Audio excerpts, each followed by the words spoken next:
Malta ser tirdoppja l-isforzi sabiex jintlaħqu t-talbiet tal-FATF. Hekk stqarr il-Prim Ministru Robert Abela waqt il-konferenza annwali ta' Finance Malta. Huwa spjega kif il-pajjiż ser ikun qed jimplementa iżjed riformi sabiex ikompli fuq il-bidliet pożittivi li diġà inkisbu. What FATF is now asking is for better effectiveness in 3 particular areas.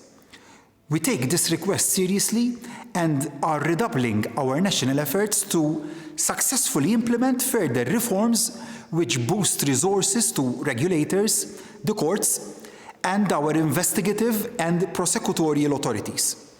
Il-Prim Ministru stqarr kif il-governanza tajba ser tkun fuq nett tal-aġenda e kif saħansitra hemm parti mill-pjan ta' rkupru iddedikata liha.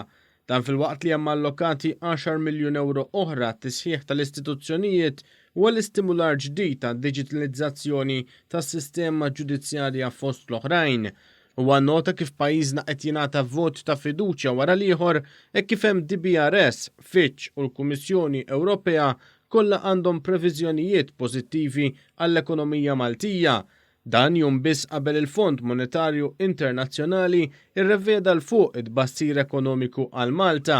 This shows that we are starting with considerable trust, which reflects the very positive assessment made by Meneval, certifying that our framework conforms to good standards on a technical level.